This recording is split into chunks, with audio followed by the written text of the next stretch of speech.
जी, अस्सलाम वालेकुम। कैसे हैं आप सब लोग? Hope so you all will be fine. और जनाब बात करेंगे आज ड्रामा सीरियल नूरजहाँ की थर्ड एपिसोड की। तो जनाब जो सेकंड एपिसोड थी उसमें बड़ा जो है वो सनसनीखेज सीन था लास्ट वाला कि जी सफ़ीर का निकाह हो रहा था। और उसको जब मौलवी साहब ने पूछा कि कबूल है बोले, तो वो उसका भाई उसको कहता है कि सफ़ीर बोलो हाँ। तो सफ़ीर कहता है जी कि ना। तो इतने में क्या होता है कि जो नूर बानो होती है वो अपने फादर के साथ यानी कि सफ़ीर के चचा के साथ जो है वो वहाँ पे वेन्यू पे आ जाती हैं। खैर फिर जो नूरजहाँ होती है वो भी सफ़ीर को कहती है कि सफ़ीर बोलो कबूल है। तो फिर सफ़ीर जो है कुछ सोच कर बोल देते हैं जी कबूल है। फाइनली जी सफ़ीर साहब यहाँ पे भी अपनी बुज़दिली का जो है वो अच्छा खासा सबूत देते हुए और जो है वो उसने निकाह कर लिया। और जो उसने वो माहा से जो बातें की थी सारी ढोंगी ने जो है ना ढोंग रचाया था जी हाँ कर लूँगा जिसने नहीं करनी, जिसने करनी उसने पहले दिन कर लेनी, और जिसने नहीं करनी ना वो सदियाँ भी गुजर जाएंगी ना उसने नहीं करनी। बेहतर नहीं है कि जो फ़ैसला इतने इतने नुकसान के बाद जाके अपने सदियों बाद लेना है वो आप जो है वो इनिशियल स्टेप पे ले लें जहाँ ना इतना सफ़र करना पड़े ना कोई तमाशा हो। खैर उसके बाद फ़ोटो सेशन होता है तो नूर जहाँ जो है वो आके अपने देवर के पास खड़ी हो जाती है, कहती सलाम वालेकुम भाई साहब। तो वो कहता है कि गिनती बहू की तरफ से सिर्फ गिनती के 2-4 लोग आए हैं, 8-10 लोग आए हैं। तो क्या तुमने इतने छोटे ख़ानदान में जो है वो शादी की है? तो कहते नहीं जी मुख्तसर ख़ानदान है। तो कहते नहीं नहीं ऐसे कहो ना कि छोटा ख़ानदान है, बड़ी अच्छी गुफ्तगू होती है वहाँ पे। तो कहते फिर भी चलो उसके लिए एजाज़ की बात है कि बड़े ख़ानदान की बहू बनी है। और ये है कि आप भी जो है बिल्कुल आपकी तरह जैसे कि आप बड़े ख़ानदान के एक फ़र्द हैं लेकिन मालिक नहीं हैं। तो अब चाचा साहब को ये जो मतलब जो देवर थे नूरजहाँ के इनके नूर बानो के फादर, उसको ये बात पसंद नहीं आती तो वो वहाँ से चला जाता है। पीछे पीछे जो नूर बानो होती है ना वो भी चली जाती है। उसके बाद जनाब दुल्हन घर पे आ जाती है और महा बेचारी कॉल कर करके जो है हलकान हो रही होती है और वो कह रही होती है कि हाँ कर ली होगी शादी उसने जो है वो, और वो मेरी कॉल ही नहीं पिक कर रहा है। खैर जनाब जिसको लगी होती है ना और जिसकी तरफ से सच्चा सब कुछ होता है तो उसके लिए तो फिर ये चीज़ें बर्दाश्त करना जो ना टोटली अनबेरेबल होता है। फिर नूरजहाँ जो है वो मतलब बहू को घर ले आती है और दुल्हन जो है वो रूम में बैठ जाती है। उसके बाद जो है वो नूरजहाँ सफ़ीर के पास जाती है और उसको कहती है कि जी ये मुंह दिखाई में उसको कंगन देने हैं तुमने। तो क्या है कि उसको समझा के जी रूम में भेज देती है। फिर सफ़ीर साहब रूम में आते हैं, मतलब ये मर्दों का कैसा एटीट्यूड। बंदा पूछे माँ के सामने जो है वो तुम्हारी खुद की नहीं चली है बात, तुम खुद नहीं कर सके हो, और आगे बीवी को तुम नई नवेली बंदी को जो है वो एम ही अपना जो है मूड दिखा रहे हो, रोब दिखा रहे हो फर्स्ट डे और फर्स्ट नाइट। मतलब उसका क्या कसूर है यार, होश के नाखन लो। अगला बंदा जो है वो कोई एम ही गिरा पड़ा नहीं होता। जब माएँ जाती है ना लेने के लिए तब रोका करें, तब ये ना मर्दानगी ये मूड और ये जो है ना वट दिखाया करें माँ लोगों को, ताकि जो है वो किसी और की ज़िंदगी भी ख़राब होने से ना बच सके। मतलब जो हक की बात है वो करने की हिम्मत नहीं और कमज़ोर पे ज़ोर चलता है। अच्छा जी आया आगे उसने जी जो मुंह दिखाई के लिए जो कंगन दिए थे उसका बॉक्स फेंक दिया बेड पे। ना उससे बात की ना उसको देखा दुल्हन को। तो सुम्बुल नाम है जी उस लड़की का। और ख़ुद जी शेरवानी चेंज करके और चला जाता है जी बाथरूम में, और वहाँ जाके जी माहा से जो है वो मैसेज करता है, वॉइस मैसेज किया जी मेरी बात सुनो तुम। फिर माहा ने जो बातें की ना यकीन करे सुनने वाली है, टिका टिका के उसने ना कुत्ते वाली मतलब सही यार A to Z right to the point बात की। उसने कहती है कि मतलब तुम जब मोहब्बत करते हो, मतलब शादी तो तुमने कर ली, बुजली का सबूत तो तुमने दे दिया, तो मुझे समझ नहीं आता जब तुम लड़के मोहब्बत करते हो तो वो भी अपनी माओ से पूछ के किया करो ना। हकीकत है यार, तब क्यों मरे होते, तब तो जो भी आ जाए ठीक है, छुपे रात के अंधेरे में और जी बिल्कुल अंधेरे में और जो है वो डार्कनेस में के अंदर जो है वो चलो कोई भी रिलेशन आप जो है वो बना लेते हो।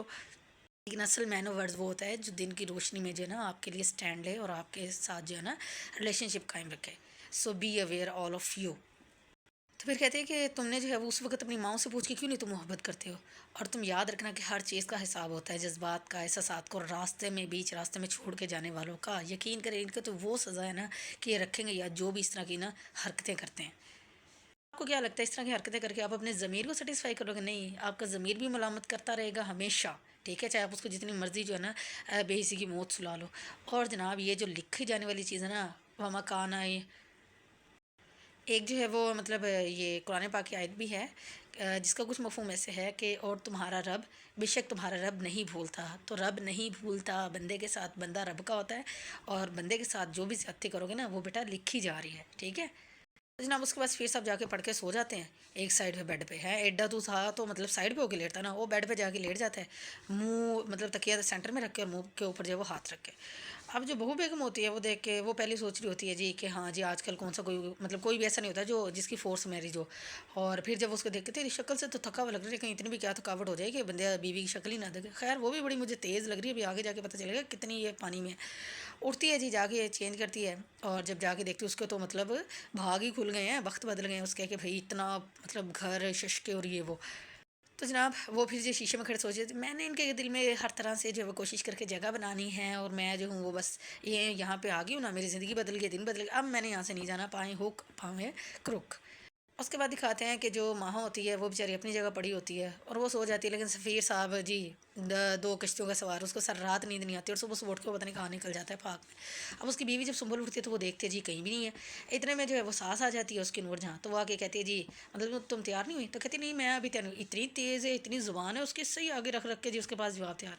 फिर कहती तुमने मुँह दिखाई जो है वो कंगन कैसे लगे, कहती पता नहीं, कहती उसने मुझे दी नहीं मुँह दिखाई। कहती अच्छा, तो माँ कहती है कि फिर बच्ची को नहीं डालने की क्या ज़रूरत है, पहन लो, खुद ही पहन लो, कोई बात नहीं। फिर वो पहन लेती है जी। और उसके बाद माँ सफ़ीर का पूछती है तो कहती है मुझे नहीं पता किधर गया, तो कहती है जी कि तुम्हें पता होना चाहिए तुम्हारा शोर किधर आ रहा है जा रहा है।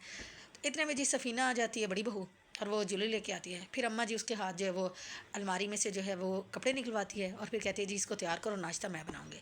फिर जाके जी सफ़ीर को कॉल करती है आजा बेटा खा ले नाश्ता, मैं तेरी पसंद का बना रही हूँ, कीमा और पराठा और कीमा अंडा और जो है वो पराठा, तो जल्दी आओ जी जल्दी। सफ़ीर कहते हैं जी अम्मा मैं आया क्यों नहीं।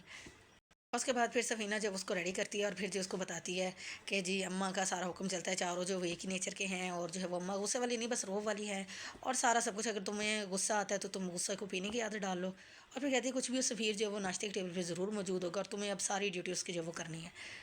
खैर फिर नाश्ते के बाद जो है वो नाश्ते पे सफ़ीर मौजूद होता है और उसके बाद जो है वो अम्मा सफ़ीर को बुलाती है कि हाँ बेटा क्या बात करनी थी, तो वो कहता है बस रहने दे, रात गई बात गई, तो मैंने कुछ भी नहीं कहना था, अब कोई फ़ायदा नहीं है। तो मैं कहती अच्छा वाह जी मेरा बेटा इतना जो है वो शाराना हो गया शादी से अगले दिन। तो खैर अम्मा की तो जो है वो जान छुटी और फिर अम्मा कहती है कि भाई इसको जो है वो आज हमारी तरफ का फंक्शन है तो टाइम पे रेडी होना, सुंबल को पार्लर लेके जाना, ठीक है। अब जनाब जब वलीमा होता है ना, यहाँ पे आता है एक बड़ा मज़ेदार ट्विस्ट। अब सबसे पहले क्या होता है कि जो नूरू बानो होती है वो भी रेडी होके आ जाती है। अब जो मुराद साहब होते हैं छोटा बेटा वो जनाब जी टली हुए हुए हैं जी नूर बानो पे आ जाते हैं उसे पूछने के लिए जी मेरी अम्मा का ड्रेस पसंद किया वो बड़ा प्यारा लग रहा है, तो वो कहती पहना मैंने है। तो कहता अच्छा मतलब मेरी माँ की जो बड़ी चॉइस है, कहती हाँ मैं मतलब वो बड़ी फेमस थी और मैं बड़ी उनकी फ़ैन थी, अब मिल के जो है वो मुझे वो बहुत ज़्यादा गॉर्जियस है और ग्रेसफुल लेडी है। तो उसके बाद कहता है कि तुम्हारे जो बॉयफ्रेंड को ये बड़ा अच्छा लगेगा तुम्हारा ड्रेस। तो वो कहते हैं नहीं मेरा कोई बॉयफ्रेंड नहीं है, तो कहते थैंक यू बस यही पता करना था। रोमांस और जो है वो ठरकी थोड़ा सा जो है वो अपना ठर्क बना दिखाते हुए चला जाता है और नूर बानो वही देख के मुस्कुरा रही होती है कि नूर बानो भी चाहती है जी कि कुछ पैचअप हो जाए। तो जनाब इसके बाद आता है इस ड्रामे का बड़ा मज़ेदार और ज़बरदस्त ट्विस्ट।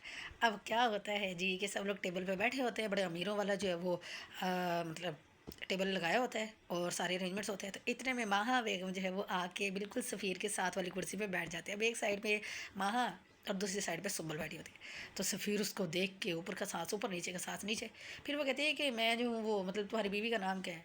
तो फिर कहते कि अच्छा मैं खुद पूछ लेती हूँ। तो फिर बता दीजिए सुंबल। तो वो कहती है जी मेरी कल तबीयत, माँ कहती मेरी कल तबीयत ख़राब थी इस वजह से मैं नहीं आ सकी।